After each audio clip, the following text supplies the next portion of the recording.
yang menyatukan ribuan pulau dan ribuan etnik Indonesia yang mereka ungkapkan dengan Bhinneka Tunggal Ika. Kalau di Indonesia, bangsa Indonesia, dia tak ada suku-suku ni, tak berapa kisah, dia bangsa Indonesia. Yang menyebabkan pada pandangan aku Malaysia ni belum benar-benar merdeka adalah dari sudut pendidikan perkauman. Yang penting saya guna kat istilah tak ada penghayatan. Sahabat-sahabat semua, kehidupan berbangsa dan bernegara selalu menjadi topik pembicaraan yang penting, tidak hanya di dalam negeri, namun juga di luar negeri. Hal ini kelihatannya sepele, namun ketika tidak terbina dengan baik, maka bisa memporak-porandakan sendi kehidupan dan mengganggu semua aspek kehidupan dalam berbangsa negara Indonesia, yang terdiri dari 1000 lebih suku dan etnis, berbagai agama dan ratusan bahasa daerah, diikat dalam satu nilai kebangsaan yang sama, yaitu Bhinneka Tunggal Ika, dan berlandasan Pancasila. Kendati pun selalu ada gesekan-gesekan kecil, namun dapat diatasi sambil terus membina persatuan dan kesatuan. Namun tidak demikian dengan negara tetangga kita Malaysia. Dalam beberapa pembahasan di forum-forum ilmiah, kadang menyinggol Indonesia, terkait kehidupan berbangsa dan bernegara. Sebagai salah satu contohnya, dengan memberi contoh Indonesia, dengan wawasan kebangsaannya. Cara pandang bangsa Indonesia mengenai diri, lingkungan, dan tanah airnya, yang mengutamakan persatuan dan kesatuan.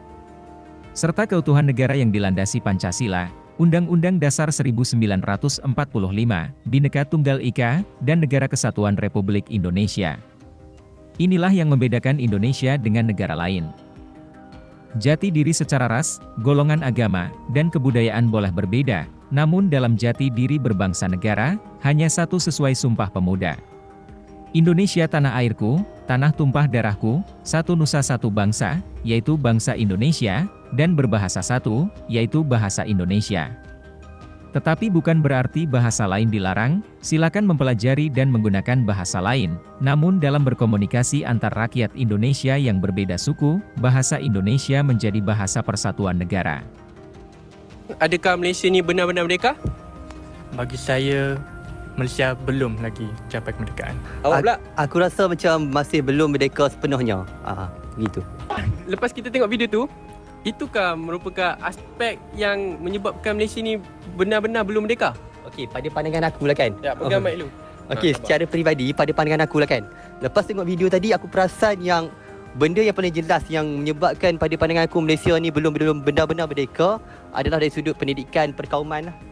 Iaitu dalam sistem pendidikan kita hari ini pun kita boleh tengok isu perkauman ni sangat jelas. Iaitu kita tengok bahawa kita ada banyak sistem pendidikan. Ada sistem pendidikan sekolah Melayu, ada sekolah vernakular Cina India yang bahkan kita warisi dari zaman sebelum merdeka lagi. Daripada zaman dasar pecah perintah kan. Betul. Jadi benda ni pada pandangan aku menyebabkan negara kita ni tak bersatu padu, khususnya dari sudut perkauman lah. Kita tengok isu bahasa dalam pendidikan pun sering dimainkan oleh tokoh-tokoh politik. Contohnya peperiksaan pun kita tengok ada yang nak mansuhkan, yang nak perkenalkan silibus baru lah, apalah. Jadi benda ni menyebabkan satu kemelut yang sangat, orang kata, mengganggu lah isu kemerdekaan dalam negara kita ni. Okey, nombor 2 pula pada pandangan aku lah. Boleh aku tambah tak? Boleh. Boleh. Sila. Dari sudut politik perkauman ni, memang sangat serius. Kita tengok dari dulu, selepas merdeka sampai sekarang, politik perkauman ni tak pernah habis. Kita tengok parti-parti politik banyak yang berlandaskan kaum sahaja. Contohnya politik ni banyak guna bahasa-bahasa provokasi, sentimen, Melayu Cina, India. Sebab tu lah berlakunya pergaduhan dekat mana tadi? Loyat. Loyat. Dekat situ. Dekat situ kita tengok bahawa isu politik ni mempengaruhi lah macam mana keharmonian dan juga keamanan kita. Jadi pada pandangan aku, negara kita ni tak betul-betul mencapai standard sesebuah negara merdeka sebab adanya isu perkauman. Tak macam bangsa-bangsa lain. Contohnya dekat negara kita, Malaysia, kita kenali kita berlandaskan kaum Melayu, Cina, India. Kita tak panggil kita sebagai satu bangsa Malaysia. Tapi benda ni menyebabkan kita berpecah belah dan tak ada keseragaman lah. Jadi sebab tu bagi aku rasa secara umum memang Malaysia ni belum benar-benar mencapai kemerdekaan yang rasmi lah. Karena itu, kita tidak perlu memaksa orang masuk Melayu. Kita perlu memaksa siapa-siapa menukar jati dirinya. Jadi orang Cina boleh meneruskan gaya hidup dan budaya kecinaannya, orang India boleh meneruskan gaya hidup dan budaya keindiaannya, begitu juga Melayu, tapi kita semua disatukan oleh bingkai kesatuan yang berupa shared values and commitments. Dan ini dilakukan oleh negara-negara lain, tadi disebut oleh Profesor Syahrudin tentang Indonesia. Di Indonesia ada satu konsep yang namanya wawasan Nusantara. Ya, wawasan Nusantara.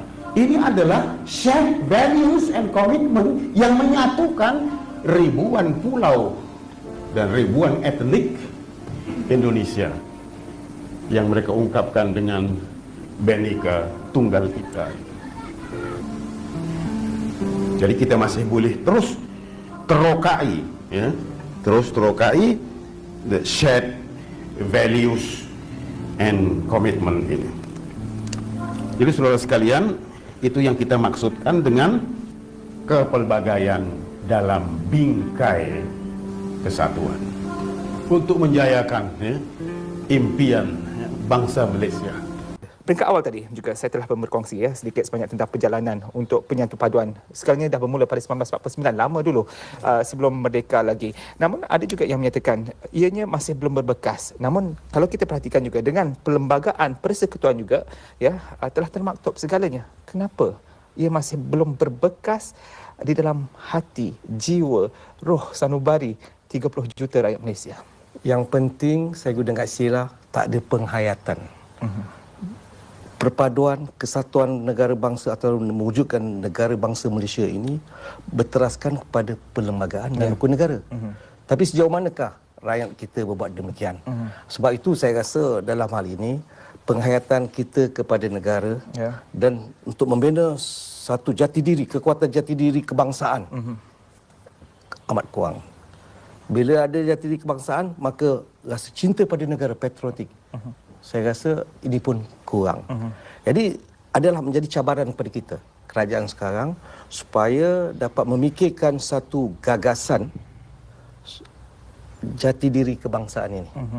Dan juga patriotik pada negara ini, gabungan ini, sebagai gagasan yang penting untuk kita realisasikan dan untuk kita mantapkan lagi perpaduan kita. Konsep bangsa ni kalau kita lihat dari segi geopolitik satu dan geobudaya warisan. Jadi bangsa ni orang rasa aneh menganggapkan bangsa Malaysia. Malaysia ni negara. Mengapa tidak tengok daripada itu geopolitik? Dalam geobudaya, bangsa tu ialah race. Maknanya bangsa Melayu, Cina, India. Tapi kita mengatakan bangsa Malaysia. Sebenarnya fenomena dalam konteks moden sekarang dikaitkan dengan negara. Bangsa Indonesia, bangsa Thai. Tapi serah pada kita lah untuk kita nak meletakkan. Jadi yang penting bila kita mengkaji meletakkan suatu fungsi bangsa, kita kena lihat dari segi sejarah dia dulu. Ini kita ingat bangsa Indonesia tu banyak suku-suku, tapi kalau kita di Malaysia, konteks Malaysia, bangsa Melayu, ada suku Jawa, suku Bugis, suku Aceh, suku Minangkabau. Itu dirangkumkan yang atas sekali Melayu. Itu Malaysia punya pengiktirafan. Kalau di Indonesia, bangsa Indonesia, dia tak ada suku-suku ni, tak berapa kisah, dia bangsa Indonesia. Jadi di Malaysia, bangsa Malaysia bukan saja Melayu, dikaitkan dengan berbilang bangsa. Nah, seperti itulah cuplikan videonya. Intinya jauh berbeda antara kemerdekaan Indonesia dan Malaysia. Kemerdekaan Indonesia sudah jelas asal-usulnya, yaitu dari hasil perjuangan seluruh rakyat Indonesia dalam mengusir penjajah. Bagaimana menurut saudara-saudara tentang kemerdekaan Indonesia dengan Malaysia? Silahkan sampaikan di kolom komentar. Terima kasih. Nah, seperti itulah teman-teman pembicaraan tentang kemerdekaan Malaysia. Ternyata masih misterius ya teman-teman. Alhamdulillah kita sebagai warga Indonesia sudah tidak mempermasalahkan lagi masalah kemerdekaan. Karena kemerdekaan Indonesia itu betul-betul sudah diketahui di seluruh dunia. Bahkan seluruh dunia telah mengakui bahwa Indonesia itu benar-benar merdeka. Selama 350 tahun dijajah, yang akhirnya rakyat Indonesia bisa mengusir penjajah tersebut, teman-teman. Nah, menurut teman-teman bagaimana tentang penjelasan mereka tentang kemerdekaan Malaysia? Seandainya teman-teman punya pendapat lain, silahkan tinggalkan di kolom komentar ya. Dari saya dicukupkan sampai di sini dulu. Semoga kita berjumpa lagi di video yang akan datang.